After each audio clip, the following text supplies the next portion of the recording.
If you're great at a lot of things and still feel like your career has stalled, this episode is for you. Because being capable everywhere can actually make it harder for leadership to see where you belong next. Today, we're talking about why high performing women who are versatile, adaptable, and dependable often get stuck, how being helpful everywhere can dilute your signal, and why clarity matters more than range at higher levels. If you have ever felt visible, trusted, and still oddly overlooked, this conversation will help you understand what is really happening and what needs to shift. Let's get to it. Welcome to Career Growth for Working Women. If you're feeling tired in a way rest alone won't fix, or successful on paper but unsure what's next, you're not broken. You're not alone. I'm Shannon, a promotion and compensation coach, and this space is about helping women grow their careers with clarity, confidence, and sustainability, not pressure or hustle. Take a breath, settle in, and let's talk about what's really going on beneath the surface. Hello and welcome back. I want to start today with a statement that might feel uncomfortable at first. Being great at everything can actually slow your career down. Not because versatility is bad, not because capability is a weakness, but because at higher levels, clarity matters more than range. And this is one of the hardest shifts for high-performing women to make. Because being good at many things is usually how you got here. You adapted. You learned quickly. You stepped in where needed. You figured things out. You became dependable across contexts. That flexibility was rewarded. It made you valuable. It made you trusted.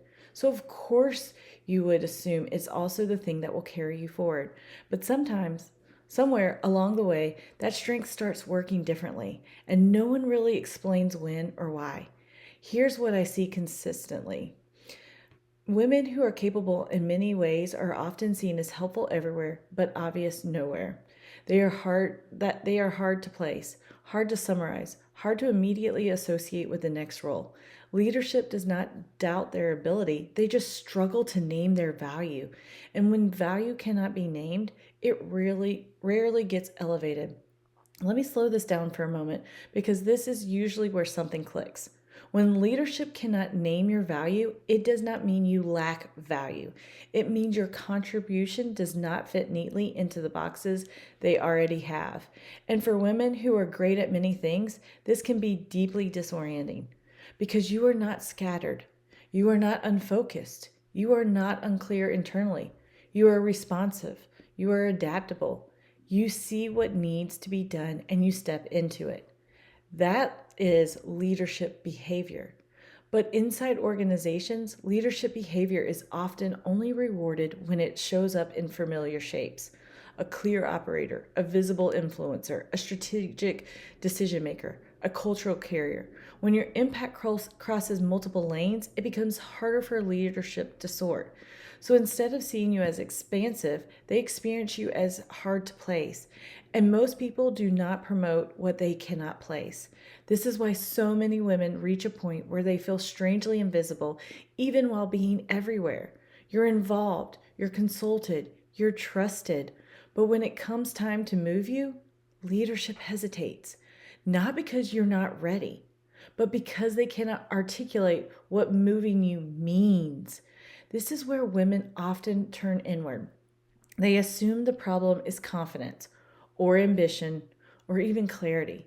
But the real issue is translation. Your value is real. It is just not being framed in a way that leadership can immediately act on. That realization can bring up a lot: relief, frustration, even grief. Because you may realize how long you have been carrying things quietly, believing it would eventually speak for itself.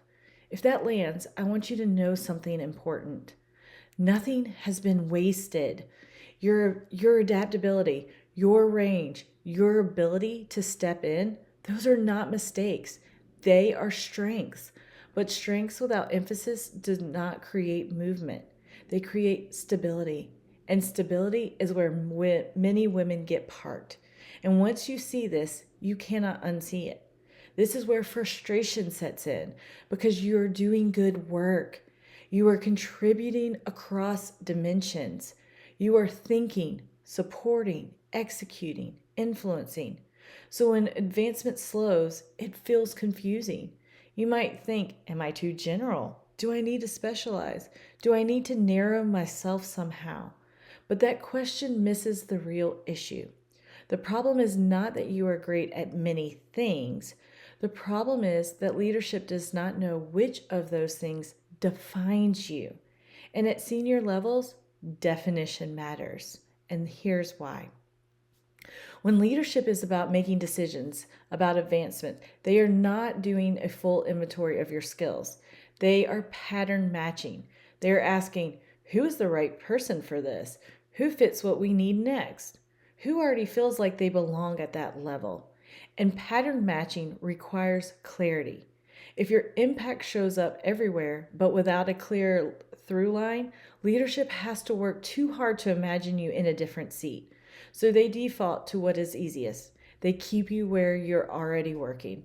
This is why women who are broadly capable often hear things like, you're so versatile. You can handle anything. We rely on you in so many ways. Those sound like compliments, and they are, but they are also clues. They tell you that leadership sees your range, but not your direction. This is where being great at everything becomes a liability because it diffuses your signal. And diffused signals do not create momentum. And here's something important to say. This is not about becoming less capable. It's not about hiding parts of yourself. It's not about forcing a narrow identity that does not fit. It is about understanding how leadership recognizes value. Some leaders are drawn to execution. They reward the people who move forward and create momentum. Some are drawn to influence. They notice who shapes conversations and brings people along. Some prioritize relational trust. They value the people who stabilize teams and create cohesions. Others focus on strategic clarity. They elevate those who can frame direction and make sense of complexity. If you're creating value in multiple ways at once, leadership may struggle to see which lane you're operating in. So instead of being seen as next level in one area, you're seen as useful across many. And usefulness does not automatically translate to advancement. This is why so many women feel like they're doing more and getting less. They are contributing everywhere, but their contribution is just not anchored. So when it comes time to promote, leadership thinks, she's amazing, but where should she go?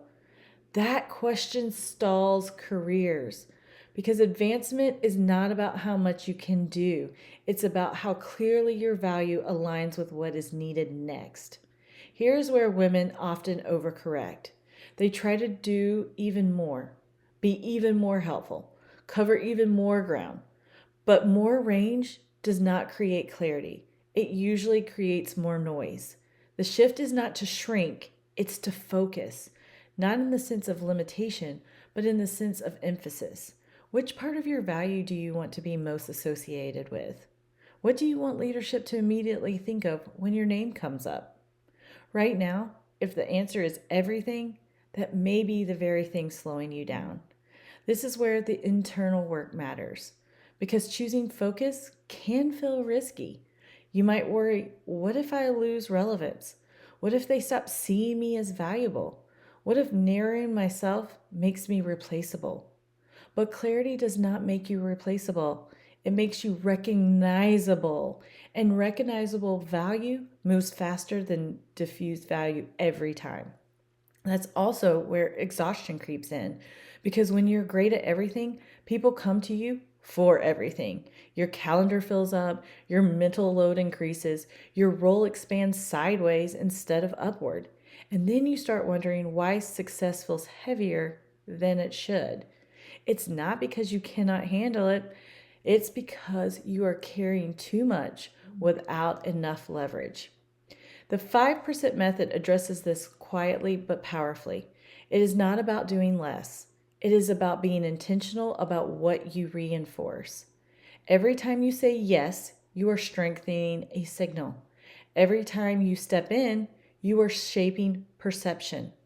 Every time you solve a problem, you are teaching people what to expect from you. The question is whether those signals support where you want to go. That is why clarity beats capability at a higher level. Capability gets you trusted, clarity gets you promoted. As we start to close, I want to slow this down. If you've been feeling stretched, under-recognized, or quietly frustrated, ask yourself this: what am I currently known for? Not what am I capable of, not what I can handle, but what people actually associate me with. And is that association aligned where you want to go next? If the answer is no, that does not mean you need to overhaul your career. It means you're ready to be more intentional about how your value shows up. You're not asking for too much. You're not unfocused. You're not failing because you're versatile. You have simply reached a point where clarity matters more than range. And that is not a loss. It's a transition. All right, I'll see you next time. Before you go, I want you to know this. You don't have to figure out your next move alone. If you're feeling stuck, under-recognized, or unsure what's realistically possible in your current role, I offer promotion strategy calls where we walk through your goals, your role, and what makes the most sense for you next. No pressure, just clarity. You can book that call through the link in the description. And if this episode resonated, would you share it with another woman who might need it right now? Leaving a review also helps this show reach more women who are ready for real career growth. I'll see you next time.